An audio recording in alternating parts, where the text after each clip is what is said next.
हम हैं नया IBN 7 हौसला है। ये तस्वीरें आप देख रहे हैं गुड़गांव के प्रताप नगर की, जहां एक मंदिर को लेकर स्थानीय निवासियों और पुजारी के परिवार में ये देखिए इस कदर मारपीट हुई कि नौबत पुलिस कार्रवाई से लेकर अस्पताल में भर्ती होने तक पहुंच गई। दरअसल ये पूरा मामला यह है कि मंदिर को लेकर लोगों में विवाद, महिलाओं के बीच हुई मारपीट, पुजारी के परिवार और स्थानीय महिलाओं के बीच मारपीट, और पुलिस अब इस मामले की जांच में जुटी हुई है। गुड़गांव के सभ्य समाज की ये दो तस्वीरें हैं, जहां सिर्फ आरती को लेकर ही महिलाएं एक दूसरे पर टूट पड़ी। और इस खबर पर और जानकारी दे रहे हैं मेरे सहयोगी संदीप कुमार। संदीप, क्या है पूरा मामला? देखिए रिचा, ये गुड़गांव के प्रताप नगर इलाके का मामला है, जहां एक मंदिर में पुजारी परिवार वर्षों से मंदिर में वो काबिज था और वहां मंदिर में पूजा पाठ कराता था और वहीं पे उसकी फैमिली रहती थी। ये बेसिकली मंदिर पे आधिपत्य जमाने को लेके विरोध था। पुजारी की फैमिली और स्थानीय जो इलाके के लोग हैं उनके बीच ये चल रहा था। आज कुछ महिलाएं वहां पे आरती करने गई और उसी दौरान ये झगड़ा हुआ और नौबत यहाँ तक आ गई कि दोनों ओर से महिलाओं में भारी हाथापाई हुई, डंडे चले और करीब 10 महिलाएं घायल हो गई हैं। 2 महिलाओं की हालत गंभीर है और उन्हें अस्पताल में दाखिल कराया गया है। पुलिस मौके पर पहुंची है और जांच की जा रही है। अभी तक किसी की गिरफ्तारी नहीं हुई है। पुलिस का कहना है कि ये जो विवाद था ये पिछले कई सालों से चलता आ रहा था और इस विवाद ने ही आज ये रूप लिया है। पुलिस कार्रवाई करेगी, उसका कहना है कि आगे जो भी दोषी पाया जाएगा उसके खिलाफ। जी, बड़ी अजीब सी तस्वीरें लग रही हैं संदीप, गुड़गांव में, और इस तरह से पिटाई हो रही है जैसे तो क्या कहें, शब्द नहीं है। बेरहमी से पुलिस, जब ये सब कुछ हो रहा था तब पुलिस मौके पर नहीं पहुंची थी? उस समय पुलिस मौके पर नहीं पहुंची थी, लेकिन जब झगड़ा हुआ दोनों गुटों में तो किसी ने पुलिस को कॉल किया और पुलिस वहां पे मौके पे पहुंची। क्योंकि पुलिस को इस विवाद के बारे में पहले से पता था, इसलिए पुलिस वहां पे पहुंची। और पुलिस का ये कहना है कि ये जो विवाद है दोनों पक्षों में, ये बेसिकली मंदिर पे अधिकार जमाने को, उस मंदिर पे आधिपत्य जमाने को लेकर था कि कौन सा गुट मंदिर पे आधिपत्य जमाए। क्योंकि ये पुजारी जो है, जिसकी फैमिली यहाँ पे रहती है, वो लंबे समय से इस मंदिर की देख रेख कर रहे हैं, वहाँ पे आरती कर रहे हैं और पूजा पाठ करा रहे हैं। ये इलाके की महिलाओं को लगता था कि ये जो पुजारी फैमिली है इस मंदिर पे कब्जा जमा लेगी और यही विवाद की सबसे बड़ी वजह थी। आज जब कुछ महिलाएं वहाँ पे आरती करने गई, उसी दौरान पुजारी की फैमिली से इनकी कहासुनी हुई और झगड़े तक नौबत झगड़े तक पहुंची। जी शुक्रिया संदीप। कितनी अजीब सी बात है, मंदिर में हम पूजा करने जाते हैं और कौन सा धर्म या कौन सी आस्था इस तरह से मारपीट करना और मंदिर पर आधिपत्य करने के लिए इस तरह से लड़ाई सिखाती है, ये हमारी समझ से शायद परे की बात है। और आप देख रहे हैं देश दिन भर। मैं हूं रुचा अनुरुद्ध। आपको बता दें कि आज देश दिन भर में हमारा ध्यान किन अहम खबरों पर रहेगा। संसद में मोदी सरकार को सूट बूट की सरकार कहने वाले राहुल गांधी के जीजा जी की मुश्किलें अब बढ़ सकती हैं। वाड्रा के जमीन सौदों की जांच अब एक न्यायिक कमीशन करेगा। इसके अलावा फर्जी डिग्री मामले में दिल्ली के कानून मंत्री जितेंद्र तोमर भी बुरी तरह से फंसते जा रहे हैं। दिल्ली बार काउंसिल ने तोमर के कानून और ग्रेजुएशन की डिग्री के फर्जी होने का संदेह जताते हुए दिल्ली पुलिस से मामले की जांच करने के लिए कहा है। एक और शख्स जो बुरी तरह फंसते दिख रहे हैं वो है शाहरुख खान, क्योंकि उन्हें इन्फोर्समेंट डायरेक्टर की तरफ से नोटिस मिला है। क्या है पूरी वजह, ये हम आपको बताएंगे। साथ ही भिंड के एक अस्पताल में कैमरे में कैद एक मर्डर की तस्वीर आपको दिखाएंगे। साथ ही आपको बताएंगे कि श्रीनगर में कर्मचारियों ने क्यों किया प्रदर्शन, और बात होगी मौसम की, जो आज कुछ हद तक दिल्ली NCR पर मेहरबान रहा है। सबसे पहले बात करते हैं दिल्ली में जो हाल ही में जो घटना हुई। 2 दिन पहले दिल्ली में एक ट्रैफिक के हेड कांस्टेबल ने एक महिला को ईंटों से मारा, जिसकी तस्वीरें हम सब ने देखी। लेकिन अब इस पत्थर मामले में एक ऑडियो क्लिप सामने आई है। उस ऑडियो क्लिप में वो महिला उस हेड कांस्टेबल के साथ बहस कर रही है। क्या है वो ऑडियो क्लिप, आइए सुनते हैं। कर दो, मतलब कि ड्रामे मत करो। होगा तो दिखाओ, दिखा के क्या करना है? क्यों? क्या करना? चालान करेंगे। चालान तो करो। मैं पैसे हाथ में नहीं दूंगी। मैं कोर्ट का कर दूंगा। हाँ तो दो, आरसी लाइसेंस दो। ये कौन सी तमीज है भाई? क्या तमीज है? RC licence. लाइसेंस क्यों नहीं? हम टुच्चे करके दिख रहे हैं कि तुम्हारी तरह? हम टुच्चे दिख रहे हैं क्या? टुच्चे लोग होते हो। टुच्चे तुम हो। ओए का तू कहेगी? समझ में आई? बकवास नहीं करेगी, समझी? बकवास नहीं करेगी। तमीज नहीं है बोलने की। तुझे तमीज है? अब देख ले। अब देख ले, देख ले। कोई बात नहीं, बोले जाओ। ले आरसी लाइसेंस दे दो। तमीज ही करने लग रही है। तमीज है बोलने की? तुझे कर दो, मतलब कि ड्रामे मत करो। होगा तो दिखाओ, दिखा के क्या करना है? क्यों? क्या करना है? चालान करेंगे? चालान तो करो। हाँ, तो देखो। मैं पैसे हाथ में नहीं दूंगी। मैं कोर्ट का कर दूंगा। कोर्ट का हाँ करो। तो दो आरसी लाइसेंस दो। ये कौन सी तमीज है भाई? क्या तमीज है? आरसी ना लाइसेंस। लाइसेंस क्यों नहीं? हम टुच्चे करके दिख रहे हैं कि तुम्हारी तरह? हैं? हम टुच्चे दिख रहे हैं क्या? टुच्चे लोग होते हो। टुच्चे तुम हो। ओए का तू कहेगी? समझ में आई? बकवास नहीं करेगी, समझी? बकवास नहीं करेगी। तमीज नहीं है बोलने की। तुझे तमीज है? अब देख ले। अब देख ले, देख ले। कोई बात नहीं, बोले जाओ। ले आरसी लाइसेंस दे दो। बदतमीजी करने लग रही है। वैसे हम आपको बता दें कि जो क्लिप आप देख रहे हैं ये किसी तरह से ऑफिशियल नहीं है और इसकी सत्यता की जांच होना भी बाकी है और इसकी जांच के लिए पुलिस ने इसे फॉरेंसिक लैब में भी भेज दिया है। लेकिन ये भी सच है कि इस ऑडियो क्लिप के सामने आने के बाद इस पूरे मामले ने एक नया मोड़ जरूर ले लिया है। कर दो, मतलब कि यहाँ ड्रामे मत करो। ये रिकॉर्डिंग असली है या नकली, ये तो जांच के बाद ही सामने आएगा। इस बीच दिल्ली हाई कोर्ट ने भी इस मामले का स्वतः संज्ञान ले लिया है। हाई कोर्ट ने मामले की सुनवाई करते हुए महिला पर टिप्पणी की है। कोर्ट ने कहा कि घटना के बाद से महिला के बयानों में काफी सुधार हुआ है और वो एक टीवी स्टार की तरह व्यवहार कर रही है। आपको बता दें कि आरोपी ट्रैफिक कांस्टेबल को मंगलवार को पटियाला हाउस कोर्ट ने 14 दिन की न्यायिक हिरासत में भेज दिया था। इस बीच पीड़ित महिला ने भी सीएम केजरीवाल से मुलाकात की। महिला ने पुलिस पर मामले में ठीक से कार्रवाई न करने का आरोप लगाया। वहीं इस पूरी घटना के बाद दिल्ली ट्रैफिक पुलिस ने फैसला किया है कि अब से चालान काटने की वीडियो रिकॉर्डिंग की जाएगी। साथ ही ये भी फैसला किया गया है कि अब से चालान ग्रुप में काटे जाएंगे। आपको बता दें कि ये फैसला ट्रैफिक पुलिस की अंदरूनी बैठक में किया गया है। हमने केस दर्ज किया है, उसमें इन्वेस्टिगेशन और मेरिट की जाएगी। जो प्राइमा फेसाई फैक्ट्स हमारे सामने आए थे उसमें जो भी एप्रोप्रिएट कार्रवाई थी वो की गई है। और अगली खबर मध्य प्रदेश से है, जहां भिंड के एक अस्पताल में सरेआम मर्डर की तस्वीरें सीसीटीवी कैमरे में कैद हो गई। आइए देखते हैं। ये तस्वीरें हैं मध्य प्रदेश के भिंड के एक अस्पताल की। इन तस्वीरों में एक शख्स भागता हुआ दिखाई दे रहा है।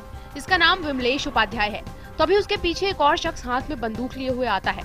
उसे देखकर विमलेश घबराते हुए शीशे का दरवाजा बंद करता है, लेकिन बंदूक लिए हुए शख्स ने शीशे के पार से ही विमलेश पर गोली चला दी। गोली लगते ही विमलेश गिर पड़ता है, लेकिन हमलावर गिरे हुए विमलेश पर दोबारा गोली दागता है और बड़े आराम से चला जाता है। पुलिस के मुताबिक दो पक्षों में हुए विवाद के बाद इस हत्या को अंजाम दिया गया है। हमले की ये तस्वीरें अस्पताल में लगे सीसीटीवी में कैद हो गई। फिलहाल पुलिस ने मामला दर्ज कर जांच शुरू कर दी है। विमलेश उपाध्याय की मृत्यु हुई है और संजीव घायल है। वजह क्या बताई जा रही है? वजह कुछ खास सामने नहीं आई है। आपस में मिलने वाले थे और संभवतः नशे की झोंक में कुछ हल्का फुल्का विवाद होने पर ये घटना हुई। इस फायरिंग में एक युवक की मौत हो गई, जबकि एक गंभीर रूप से घायल हो गया, जिसे इलाज के लिए ग्वालियर रेफर किया गया है।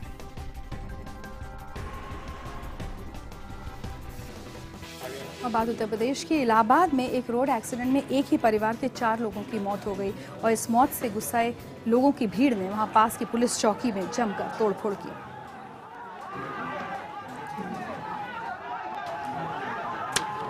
ये गुस्सा है मौत पर। 4 लोगों की मौत के बाद गुस्साए लोगों ने इलाहाबाद मिर्जापुर हाईवे और रेल ट्रैक जैम कर दिया। इतने में ही लोगों का गुस्सा शांत नहीं हुआ तो पुलिस चौकी में जमकर तोड़फोड़ की और आग लगाने की कोशिश की। नाराज भीड़ ने पुलिस पर पथराव किया और दरोगा की पिटाई कर दी। जवाब में पुलिस की गोली से 3 लोग घायल हो गए। स्थिति फिलहाल तनावपूर्ण बनी हुई है। रेलवे ट्रैक और हाईवे जैम है। मौके पर एसएसपी सहित पीएसी स्थिति को नियंत्रित करने में जुटी हुई है। दरअसल ये घटना उस वक्त हुई जब एक बाइक पर सवार एक ही परिवार के 4 लोगों को एक बस ने टक्कर मार दी, जिसमें मौके पर ही पति पत्नी और दोनों बच्चों की मौत हो गई।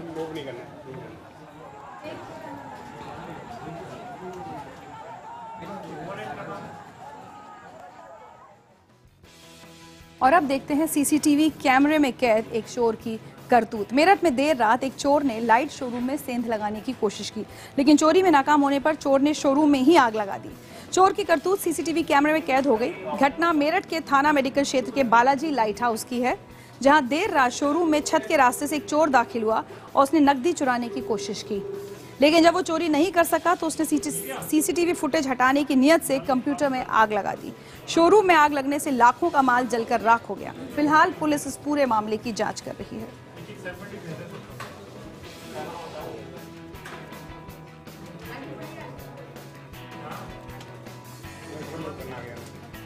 और अब एक ऐसी खबर जिससे हम और आप सब सरोकार रखते हैं। भोपाल पुलिस ने एटीएम से ठगी करने वाला एक गैंग पकड़ा है जो एटीएम के ऑपरेटिंग सिस्टम के 2.5 सेकंड के टाइम गैप का इस्तेमाल कर अलग अलग बैंकों को 1 करोड़ 64 लाख रुपए का चूना लगा चुका है। ये हैं कुरियर बॉय से शातिर एटीएम चोर बने परविंदर सिंह और नरेंद्रजीत सिंह। दोनों के पास अपने और दूसरों के नाम से अलग बैंक्स के 54 एटीएम कार्ड्स हैं। इनकी जालसाजी का खुलासा उस वक्त हुआ जब एक बैंक के एटीएम से पैसे निकालते वक्त दोनों ने गार्ड को पीछे के रूम में बंद किया। गार्ड ने पुलिस को दोनों की बाइक के नंबर दिए, जिसके आधार पर परविंदर और नरेंद्रजीत को भोपाल के एक होटल से पकड़ लिया गया। इनके पास से एक डायरी मिली है जिसमें एटीएम ट्रांजैक्शन का 1 करोड़ 64 लाख का हिसाब है। एटीएम का स्विच जो पीछे रहता है उसको वो ऑफ कर देते थे, जिससे कि ट्रांजैक्शन ऑन रिकॉर्ड पूरा नहीं हो पाता था। पुलिस की माने तो पावर ऑफ होने की वजह से एटीएम से किया गया ट्रांजैक्शन सर्वर में रिकॉर्ड नहीं हो पाता, यानी एटीएम में सेंध लगाने वाली गैंग का पैसा भी निकल गया और बैंक के रिकॉर्ड में पैसा नहीं निकला। दरअसल ये 2.5 सेकंड का खेल है। पुलिस एटीएम चोरी करने वाले गैंग के सरगना रविंद्र सिंह की तलाश कर रही है।